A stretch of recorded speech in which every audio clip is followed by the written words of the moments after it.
지난 12월 첫째 주였어요. 한 목사님께서 전화를 하셨습니다. 김 목사, 12월 셋째 주 금요 심야 기도회 때 우리 교회에 와서 설교를 좀 해주면 좋겠는데 다른 스케줄 없지요?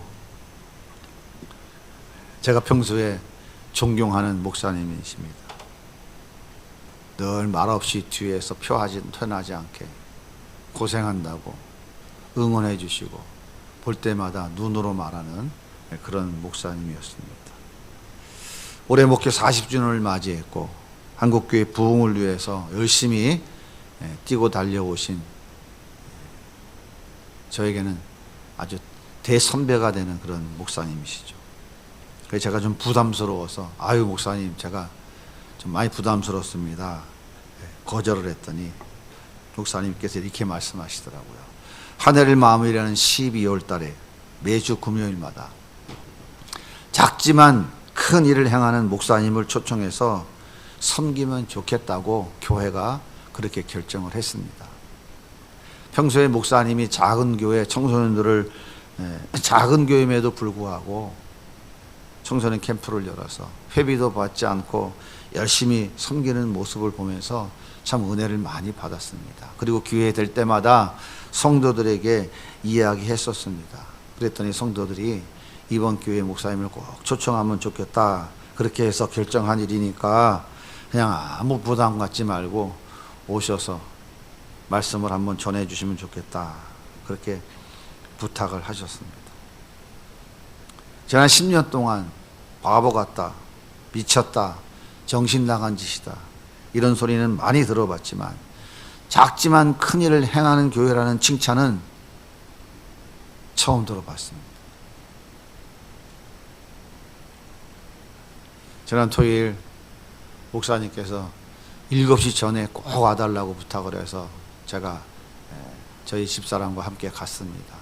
목사님과 장로님들, 교육자들이 밖에 나와서 기다리고 있더라고요. 얼마나 저를 정중히 맞아주면서 지극정성으로 대접을 해주시는지 지금까지 살아가면서 한 번도 먹어보지 못한 저녁 식사를 대접을 받았습니다. 나중에 제가 사드릴게요. 돈 많이 벌면. 너무 정성껏 그렇게 섬겨주셔서 정말 몸둘 바를 모를 정도였어요. 목사님 힘내세요. 아무나 할 수 있는 일은 아닙니다. 하나님 목사님과 세비전 양이문 교회를 귀하게 사용해 주시니 얼마나 감사한 일입니까? 그러면서 저한테 이렇게 얘기하시더라고요. 목사님 은퇴하지 마세요. 다음 세대를 위해서 아직 하실 일이 많은데 은퇴하시면 안 됩니다. 교단을 옮겨서라도 이 사역을 앞으로 계속 하셔야 됩니다. 내년에는 우리 아이들도 보내겠습니다. 특히 문제 있는 아이들 좀 골라가지고 보낼 테니까 잘 좀 부탁드립니다. 제가 설교를 마치고 목사님께서 강단에 올라와서 세비전 양이문교회 놀라운 부흥의 역사를 이루셔서 다음 세대 사명을 감당하는 교회가 되게 해달라고 우리 주여 삼창하고 기도합시다. 성도들 함께 뜨겁게 기도하는데 참 정말 제가 가슴이 얼마나 뜨겁던지 눈물이 주체가 안 되더라고요. 모두가 어리석다고 바보 같다고 말하지만 하나님은 그 교회 성도님들과 목사님을 통해서 네가 수고했다. 세비전 양이문교회 성도들 참 많이 애썼다. 그렇게 위로해 주시는 귀한 시간이었습니다. 꼭 교회가 설립되고 10년 만에 있었던 일입니다. 어제 그제 금요일 저에겐 참 잊지 못할 큰 위로와 감사와 감격의 시간이었습니다. 함께 해주신 우리 성도님들께 이번 기회를 빌어서 참 너무 감사하다 하는 마음을 다시 한번 전해드립니다. 이삭은 100년 만에 만난 극심한 흉년 가운데 살아남기 위해서 가솔들을 이끌고 그랄로 내려갔습니다. 이곳에서도 살 길이 없으면 이제 우리는 애굽으로 갈 수밖에 없다. 그렇게 결단을 하고 도착한 그날 밤 하나님께서 찾아오셔서 이삭에게 가나안 땅을 떠나지 말라 그렇게 말씀하셨어요. 가솔들과 함께 굶어 죽어야 하는 그 현실 속에서 이삭이 얼마나 고민을 했을까요? 하지만 이삭은 하나님 말씀에 순종하기로 결단을 했어요. 그런데 하나님께서 놀라운 복을 주셨습니다. 창세기 26장 12절에 이렇게 성경은 기록하고 있어요. 같이 읽어볼까요? 이삭이 그 땅에서 농사하여 그 해에 100배나 얻었고 여호와께서 복을 주심으로 그 사람이 창대하고 왕성하여 마침내 거부가 되어 하나님께서 하늘의 물을 막으셨어요.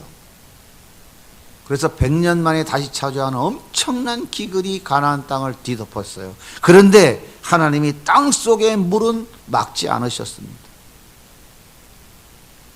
그래서 이삭이 우물을 파는 곳마다 물이 펑펑 쏟아져 올라왔어요. 그 물로 농사 짓고 그 물로 목축을 할 수 있게 되었어요. 그래서 그 해에 100배의 수확을 거두었어요. 100배라는 말은 일이 100개가 됐다는 얘기 아니라 이거는 수치로 가늠할 수 없는 엄청난 수확이다 그런 뜻이에요. 인간의 이성으로 이해할 수 없는 엄청난 부자가 되었습니다. 그런데 옆에서 이를 지켜보고 있던 이 그랄 사람들이 배가 아파서 견딜 수가 없는 거예요. 그래서 이삭을 괴롭히기 시작했습니다. 창세기 26장 15절로 17절은 이렇게 말씀하십니다. 우리 같이 읽어볼까요? 그 아버지 아브라함 때에 그 아버지의 종들이 판 모든 우물을 막고 흙으로 메었더라. 아비멜렉이 이삭에게 이르되 내가 우리보다 크게 강성한즉 우리를 떠나라. 이삭이 그곳을 떠나 그랄 골짜기에 장막을 치고 거기 거류하며 아비멜렉이 우물을 다 메어버리고 이삭을 내쫓아버렸어요. 어디로? 골짜기로. 이삭은 거기서 쫓겨나서 쫓겨난 골짜기에서 또 우물을 팠습니다. 그런데 이상하게도 또 물이 쏟아져 나왔어요. 그러자 블레셋 사람들이 다시 또 그 우물을 빼앗아가 버렸어요. 그러자 이삭은 다시 또 다른 곳으로 옮겨서 우물을 또 팠어요. 물이 없으면 죽으니까. 그런데 파니까 또 물이 쏟아져 나왔어요. 블레셋 사람들이 다 와서 뺏어가려고 난리를 쳤어요. 이삭은 뺏기지 않으려고 애를 써봤지만 힘이 없는 이삭은 뺏길 수밖에 없었어요. 그래서 또 우물을 팠어요.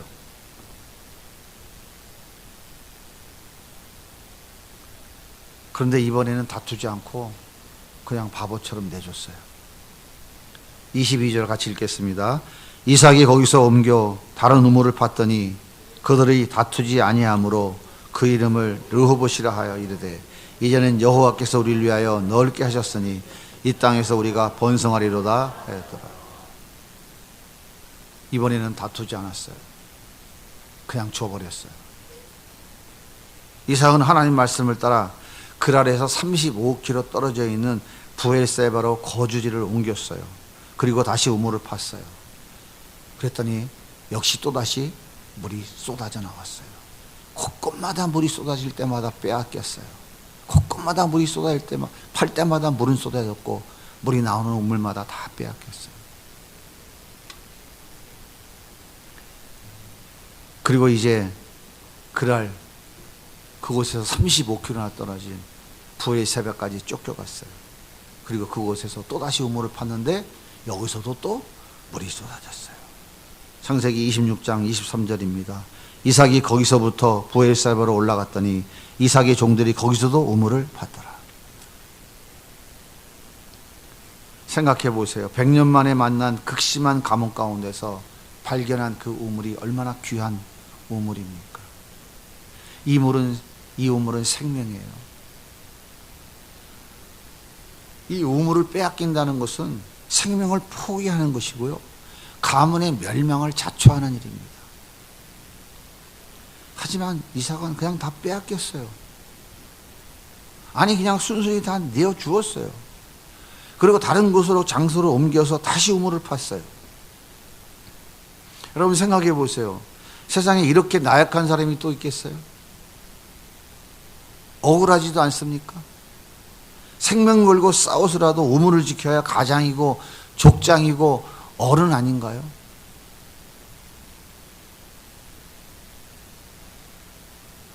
왜 이삭은 자기 이익 앞에서 바보처럼 처신했을까요?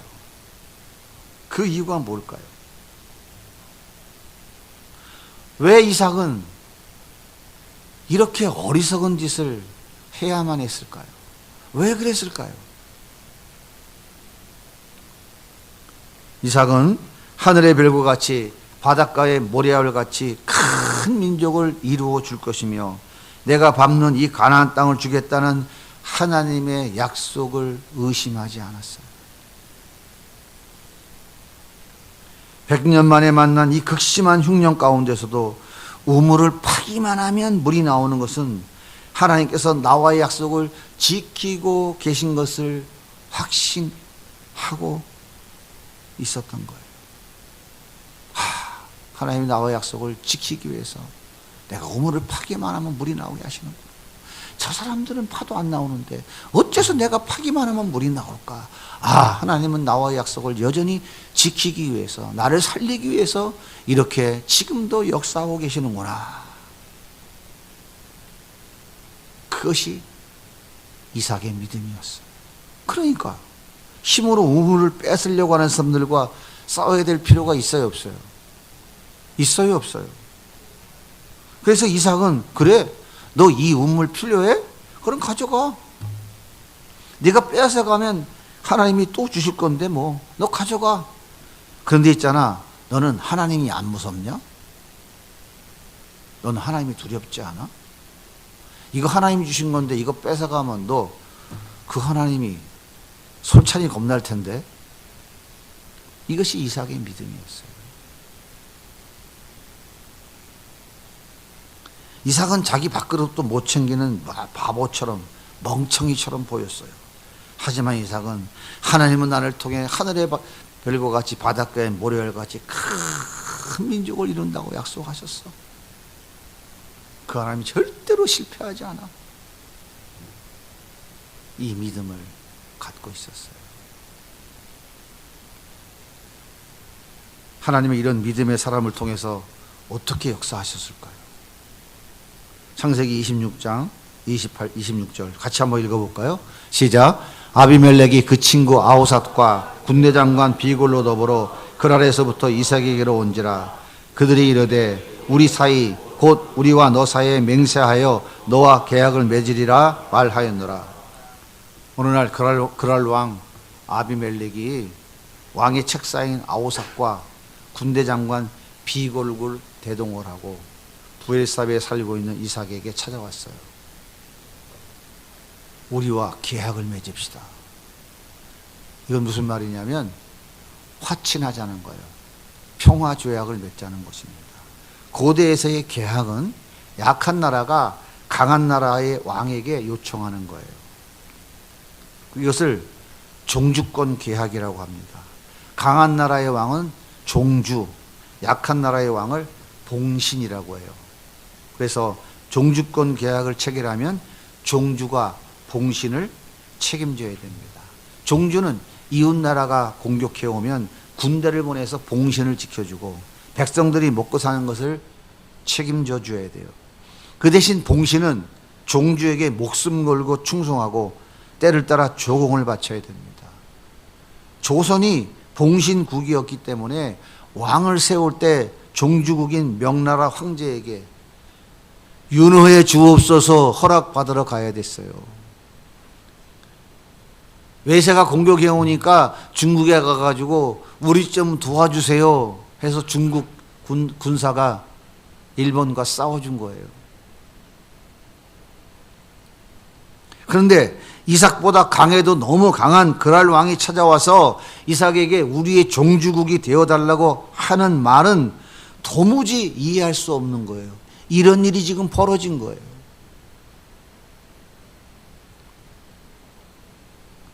생각해 보세요. 생명과 같은 우물물을 빼앗아도 아무 저항도 못하는 사람, 멀리 내쫓아도 말 한마디 못하는 바보 같은 사람, 나약하기 그지없는 이삭에게 당신을 종주로 모시고 봉신의 도리를 다할 것이니 화친 계약을 맺어 주시옵소서. 와서 지금 무릎을 꿇고 사정하고 있는 거예요. 도대체 이유가 뭘까요? 저는 바보 멍청이 같은 놈 저거. 내가 내쫓아서 35km를 도망가가지고 저것도 지금 부아리사바에서 살고 있는 저놈. 그걸 왜 찾아와가지고 이렇게 당신은 나의 왕이 되십시오. 난 당신의 뜻에 잘 순종하겠습니다. 제발 평화 조약을 맺어 주옵소서. 왜 그렇게 하는 거예요? 이유가 뭘까요? 아비멜렉은 이삭이 우물 때문에 복을 받는 줄 알았어요. 그래서 우물을 모두 빼앗으면 이삭이 망할 줄 알았어요. 그래서 아예 물이 나올 수 없는 골짜기로 내쫓았어요. 그런데 막아기는커녕 오히려 더 잘 되는 거예요. 그래서 아비멜렉이 중신들을 모아놓고 회의를 했어요. 영의정대감, 저 이삭이란 친구 말이요, 우물을 다 빼앗았으면 망해야지 어째서 저 잘 되는 거요? 그 이유가 뭐라고 생각하는지 대답 좀 해보시오. 이렇게 물었단 말이에요.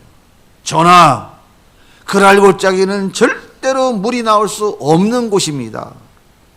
그런데 물이 퐁퐁 나오고 있으니 저도 정말 이해가 되지는 않습니다. 그런데 분명한 것 한 가지가 있는데, 이삭은 자기가 섬기는 여호와라고 하는 신이 함께 하고 있는 것 같습니다. 그게 이유인 것 같습니다. 이렇게 얘기한 거예요. 창세기 26장 28절을 같이 한번 읽어보겠습니다. 시작. 그들이 이르되 여호와께서 너와 함께 계심을 우리가 분명히 보았으므로 우리 사이에 곧 우리와 너 사이에 맹세하여 너와 계약을 맺으리라 말하였노라. 뭘 봤다고요? 이삭과 함께 하시는 하나님을 봤다는 거예요. 인간의 생각으로는 도저히 불가능한 건데, 이 불가능한 것이 어떻게 가능하냐? 아하, 이삭이 믿는 여호와 하나님이 도와주지 않으면 이건 불가능한 것이다. 그들이 그 하나님을 보았다, 그 말이에요. 어리석고 바보처럼 우습게 여겼던 아비멜렉이 어느 날 이삭의 모습을 통해서 하나님을 보았어요. 그래서 이삭이 망하지 않고 더 잘 되는 이유는 우물 때문이 아니라, 말을 바꾸면 돈 때문이 아니라, 명예와 권세와 권력 때문이 아니라 하나님이 함께 하시기 때문인 것을 이 아비멜렉이 깨달은 거예요. 이 놀라운 사실을 깨달은 아비멜렉이 두려워서 견딜 수가 없는 거예요. 내가 저 이삭을 이렇게 괴롭혔는데 이삭과 함께하는 저가 믿는 여호와 하나님이 우리에게 진노하시면 우린 다 죽는다. 야야야, 빨리 찾아가자. 빨리 찾아가서 무릎을 꿇고 화친 계약을 맺자고 해야 되겠다. 그래서 이삭을 찾아와서 당신과 함께하는 하나님께 저주받는 것이 두려우니 제발 좀 저주하지 말아달라고 말 좀 잘해주세요. 그렇게 무릎을 꿇은 것이. 2000년 전 예루살렘에서 시작된 교회는 300년 동안 엄청난 박해로 인해서 300만 명이 넘는 그리스도인들이 처참하게 순교를 당했어요. 그러니까 1년에 10,000명 이상이 사자밥이 되거나 불에 타 죽었어요.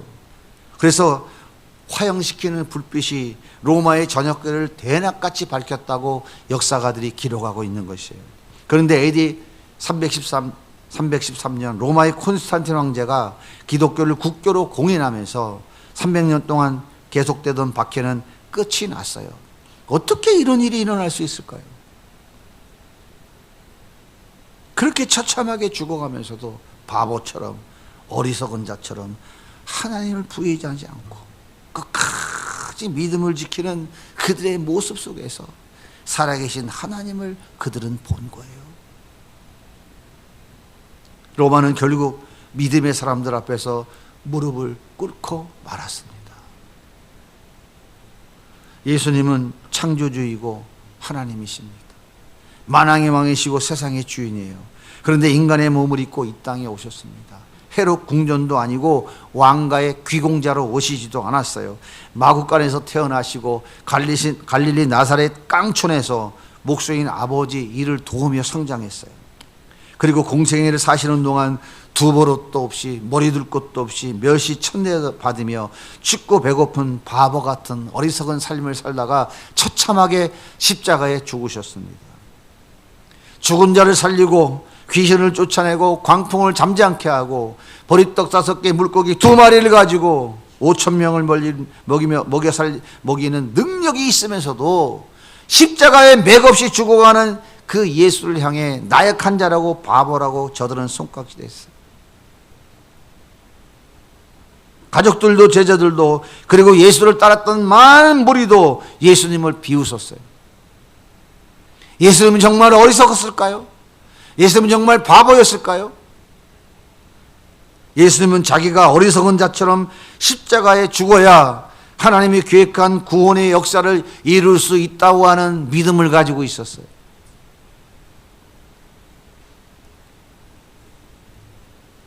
그리고 부활하여 승천할 것이며 세상의 길과 진리와 생명이 된다고 확신하고 계셨어요. 그러기에 어리석은 자처럼 바보처럼 자신의 물과 피 한 방울 남기지 않고 다 내어주셨던 것입니다.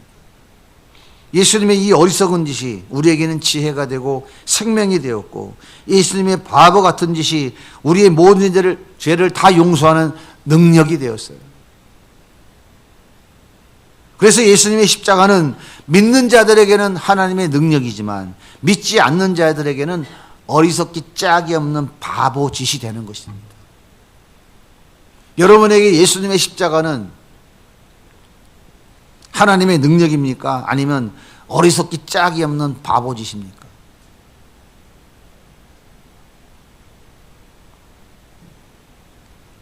이삭이 용서해달라고 무릎을 꿇고 사정하는 자들에게 어떻게 대했을까요? 오늘 말씀 30절 같이 읽어보겠습니다. 시작. 이삭이 그들을 위하여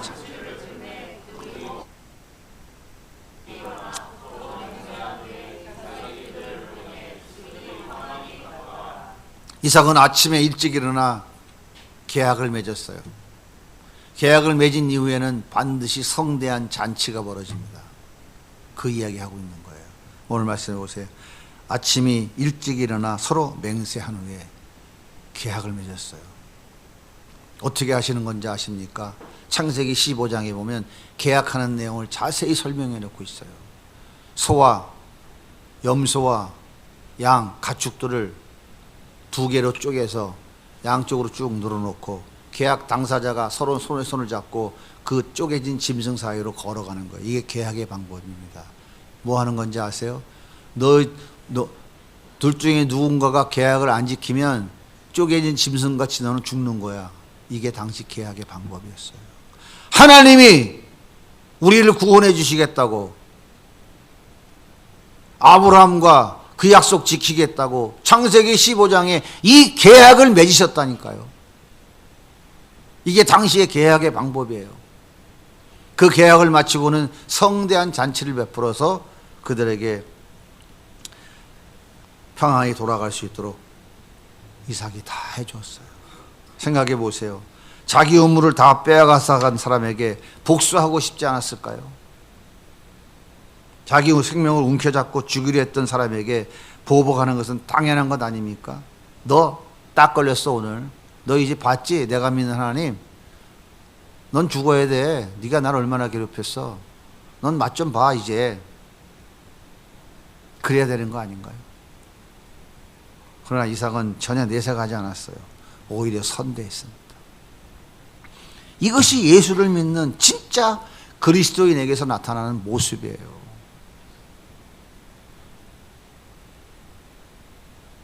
하나님께서 이런 야곱을 얼마나 기뻐하셨을까요?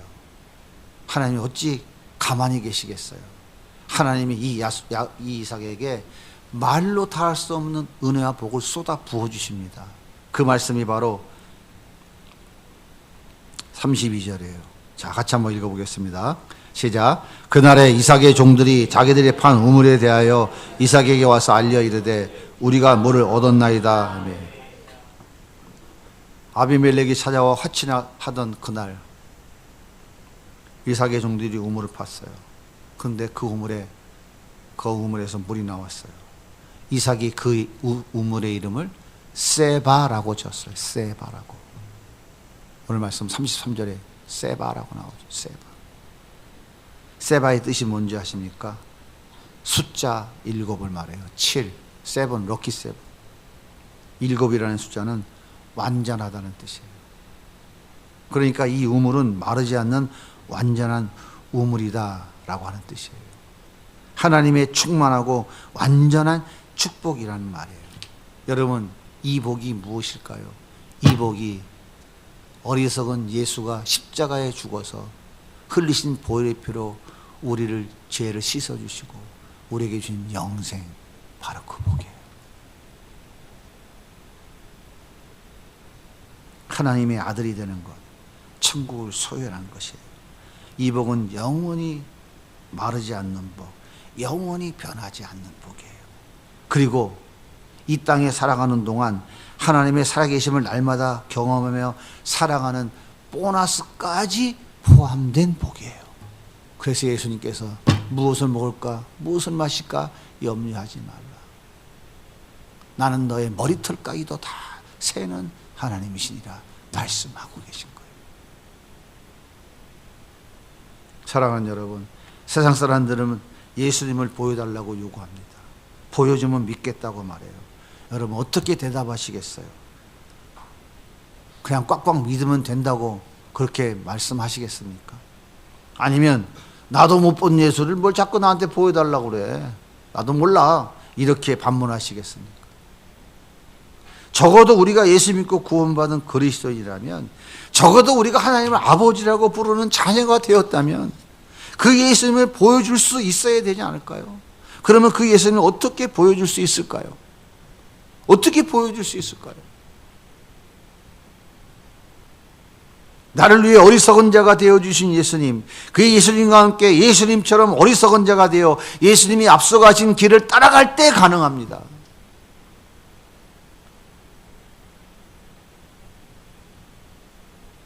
그 길은 나를 희생해서 남을 살리는 십자가의 길이며 많은 사람들이 가지 않는 좁은 길이에요. 이 길을 걸어갈 때 내 삶 속에서 예수님이 드러나게 되어 있어요. 나의 쓴과 수고를 쏟아붓는 종교적 행위로 절대 되지 않습니다. 약속의 말씀은 믿는 믿음으로만 가능해요. 그리고 그 믿음을 행함으로 옮길 때만 가능합니다. 그럴 때 내 삶에서 예수님의 모습이 스물스물 드러나기 시작하는 거예요. 저 사람은 뭔가 달라. 어쩌면 저렇게 바보처럼 살아갈 수 있을까? 자기 이익을 위해서 싸우지 않을까? 왜 그렇지? 저거 싸우면 자기한테 이익이 될 텐데 왜 안 싸울까? 남이 그냥 빼앗아 가는데 왜 그냥 쉽게 내줄까? 왜 그러지? 아무리 봐도 바보는 아닌 것 같은데, 일하는 거 보니까 똑소리 나게 잘하는데 어째서 저렇게 쉽게 바보처럼 어리석은 자처럼 쉽게 양보하고 말지? 도대체 이유가 뭘까?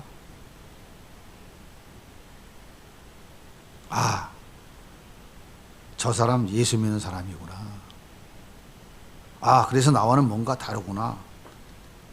예수 믿는 사람은 다르구나. 멋진데? 이렇게 예수님의 모습이 드러날 때 우리 주님이 영광을 받으시는 거예요.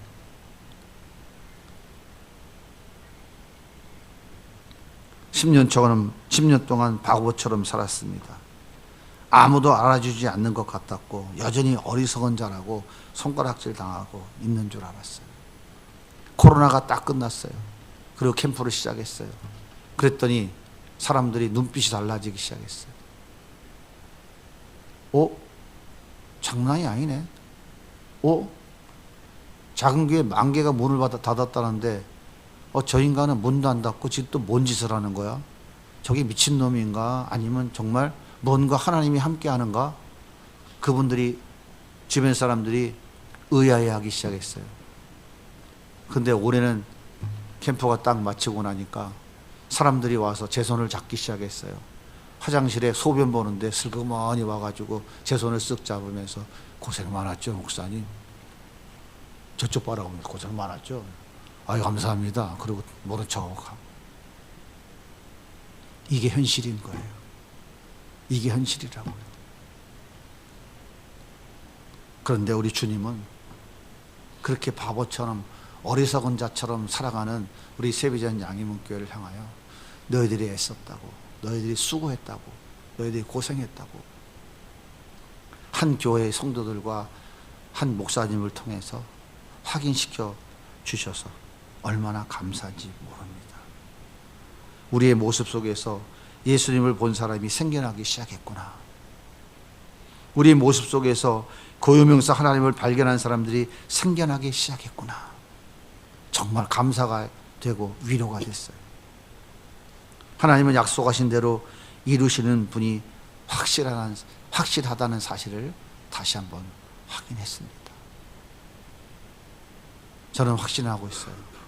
하나님이 우리에게 더 행복 교실을 시작하게 하시고 때가 되어 대한학교로 성장시켜셔서 정말 예수로 무장한 예수의 사람들로 어린아이들을 세워서 그들에게 세상의 영향력을 행사할 수 있는 탁월한 실력을 탑재시켜서 예수의 이름을 세상에 드러내고 무너져가는 이 세상 속에 예수님을 드러내는 멋진 하나님의 자녀들을 세워가는 그런 우리 대한학교로 세워가실 것이라고 저는 확신하고 있습니다. 하나님은 10년 동안 아무 말 하지 않으셨죠. 하나님은 우리 가운데 함께하고 계셨다는 사실을 보게 하셨잖아요. 이삭의 모습을 통해서 아비멜렉이 하나님을 보았잖아요. 우리의 모습을 통해서 그 교회 목사님과 성도님들이 하나님의 모습을 보았잖아요. 어떤 한 나이 드신 성도님이 저가 이제 마치고 부목사님 인도를 따라서 이제 5층으로 올라가려고 엘리베이터 타러 딱 내려왔는데 어떤 나이 드신 누군지는 모르겠어요. 나이 드신 한 분이 옷도 허름하게 입으신 분이 쫓아오면서 목사님을 그 부목사님한테 그러더라고요. 목사님 저기 목사님 제 귀에 들렸어요. 사례비 소리가 들리더라고. 그러니까 그 목사님 잠깐만요 하고 데리고 예배 안 하고 들어가더라고. 그분이 제가 유치하건데 이런 뜻이에요. 저 목사님 사례비 좀 많이 드리면 좋겠습니다. 그 얘기하라고 온 것 같아. 제가 참 마음에 큰 감동을 받았어요. 다음 세대를 향하여 깨어있는 사람 성도들이 있구나. 우리만 모르지 하나님은 여전히 일하고 계시다는 사실을 그 한 성도님의 말 한마디를 통해서 제가 깊이 마음에 울림을 받았어요.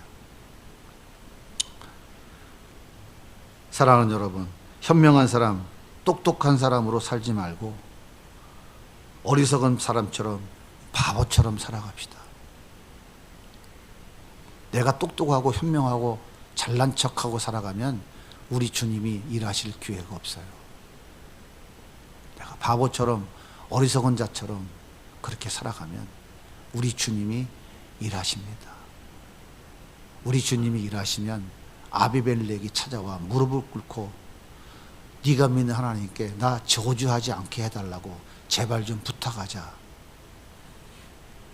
화치를 맺자고 찾아와서 무릎을 꿇는 역사가 일어나는 거예요. 근데 우리 그리스도인들은 한치도 양보 못하고 한 개만 손해보는 것 같아도 아금박스럽게 2개 더 뺏으려고 그렇게 살아가면 안 돼요. 우리 예수님이 있는 사람들은 얼마나 예수님이 어리석게 자신의 모든 것을 다 내어주었습니까? 우리가 그 예수님의 은혜 때문에 하나님의 자녀가 되고 천국을 소유한 자들이 되었잖아요. 우리가 그 예수님을 따라가는 진정한 그리스도인이라면 우리도 주님이 가신 그 길을 따라가려고 애쓰고 노력하고 기도하며 분연히 노력해야 되지 않을까요? 어리석은 똑똑하고 현명하고 지혜로운 자처럼 살아가지 말고 진정으로 현명하고 똑똑하고 지혜로우신 분은 예수님이기 때문에 그 예수님 붙잡고 그분이 하셨던 것처럼 조금 모질이 같은 어리석은 사람처럼 조금 뭐가 빠진 것 같은 바보처럼 살아가면 나를 바라보는 주변의 많은 사람들이 내 모습을 바라보고 우리 예수님을 발견하게 될 것입니다. 그 사람이 진짜 그리스도인이며 예수님이 함께하는 사람입니다. 우리 주님이 책임져 주시는 사람이에요. 이런 믿음의 사람들이 되셔서 함께 손에 손을 붙잡고 주님 우리에게 맡겨진 사명을 위해 힘차게 달려가는 우리 성도님들이 다 되시기를 예수님의 이름으로 축복합니다.